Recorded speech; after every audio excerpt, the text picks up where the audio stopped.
అంటే మీరు ఇండస్ట్రీకి రావడం ఎలా జరిగింది? అంటే మీకు ఎవరు బ్యాక్గ్రౌండ్ ఎవరు లేరు నార్మల్గా, అంటే మీ స్వతహాగా మీరు వచ్చారా? మీకు ఫస్ట్ ఆపర్చునిటీ ఎలా వచ్చింది ఇండస్ట్రీలోకి?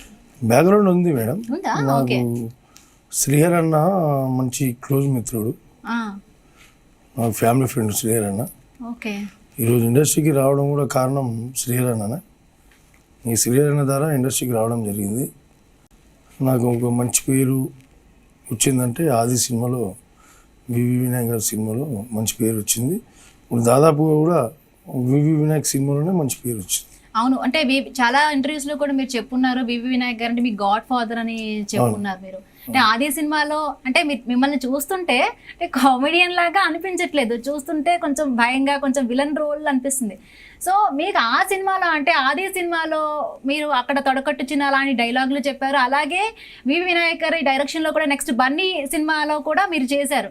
సో అంటే అక్కడికి ఇక్కడికి పోల్చుకుంటే మీకు అంటే కామెడియన్ గా మీలో ఇది ఉంది, కామెడీ యాంగిల్ కూడా ఉంది అని ఎలా గుర్తించారు ఆయన? అది డైరెక్టర్ గారు గుర్తించి, ఎందుకు గుర్తించారంటే ఆది సినిమాలో ఫ్రాక్చర్ అయింది.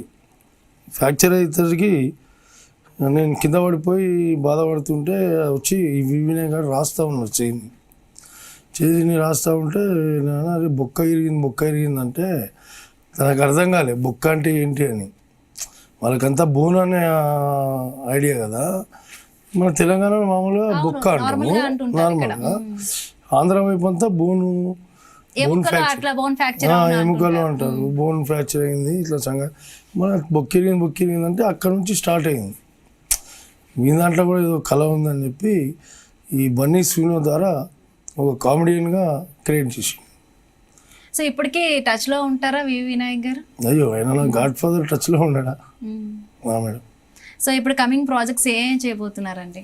మన రీసెంట్గా సురపానం అనే సినిమా చేశాను, అది పెద్ద ఆడలేదు, అంటే థియేటర్స్ దొరకక చిన్న చిన్న థియేటర్స్లో జరిగింది, చాలా బాగా రెస్పాన్స్ వచ్చింది. ఇప్పుడు చేయబో సినిమాలు కూడా ఒక 2-3 చిన్న సినిమాలు చేస్తున్నాను, ఇంకా పేర్లు పెట్టలే. కొత్త వాళ్ళంతా దాదాపు కొత్త వాళ్ళంతా, పెద్దవాళ్ళతోనైతే ప్రస్తుతానికైతే ఏం చేయట్లేదు సినిమాలు. అంటే రియల్ స్టార్ శ్రీహరి గారుతో మీ అంటే కుటుంబంతో పరిచయాలు ఉన్నాయని చెప్తున్నారు. అదే విధంగా మీకు ఇండస్ట్రీకి రావడానికి కూడా ఆయనే సహకరించారని చెప్తున్నారు స్టార్టింగ్ లో. సో ఆయన చనిపోవడం అనేది అసలు రియల్ స్టార్, అసలు ఆయన చనిపోవడం చాలా ఇండస్ట్రీనే సడన్ గా ఆయన ఇది విన్నా కూడా చాలా మంది బాధపడ్డారు. సో ఆ సిచ్యువేషన్ వచ్చినప్పుడు మీరు ఎట్లా ఫేస్ చేశారు? బాగా నేను కూడా బాధపడిన రోజులు ఉన్నాయి. ఎందుకంటే ఈరోజు ఇండస్ట్రీ అంటే తెలియదు నాకు, ఆయన ద్వారానే ఇండస్ట్రీకి రావడం జరిగింది. కాబట్టి ఒక సోదరుడిగా మామూలుగా ఎట్లా బాధపడతారో అట్లా బాగా బాధపడ్డాను. నేనే ఇంటి దగ్గర ఉండి చూశాను అంతా. శ్రీహరన్న డెడ్ బాడీ రావడం వరకు బాగా చూసింది. అక్కడ నుంచి ఆయన చావు అయిపోయినాక ఇక దూరం అయిపోయింది.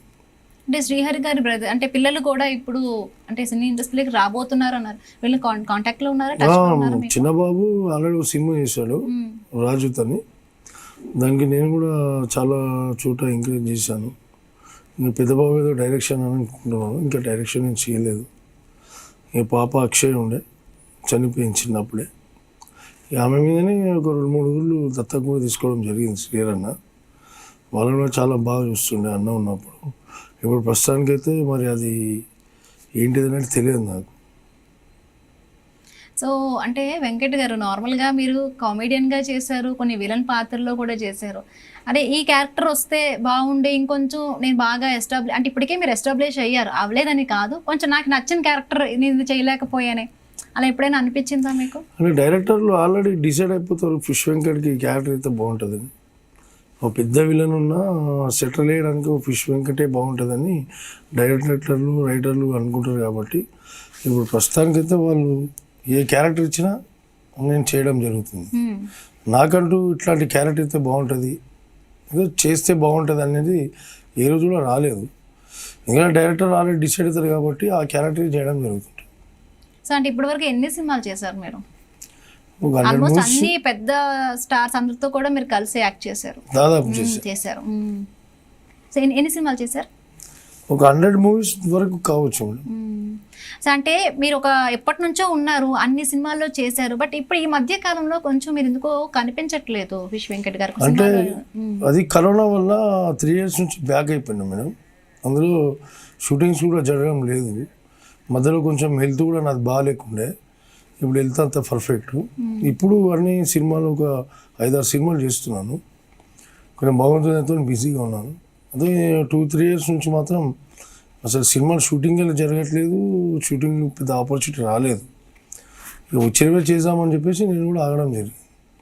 అంటే బేసికల్గా మనకు బిజినెస్ ఉంది కదా. ఇప్పుడు చేస్తున్నారంటే కంటిన్యూ చేస్తున్నారు. కంటిన్యూస్. సో ఇండస్ట్రీ వాళ్ళకి కూడా మీరు ఇలా ఫిష్ అంటే వండి తీసుకెళ్తారని విన్నాం. లేదు అంటే కొంతమందికి ఎప్పుడైనా ఇట్లానే కావాలనుకుంటే ఇంట్లో వండి తీసుకెళ్ళడమే, కలిసి తినడం అంతే. స్పెషల్గా ఇంకోళ్ళ గురించి అనేసి ఏం తీసుకెళ్ళి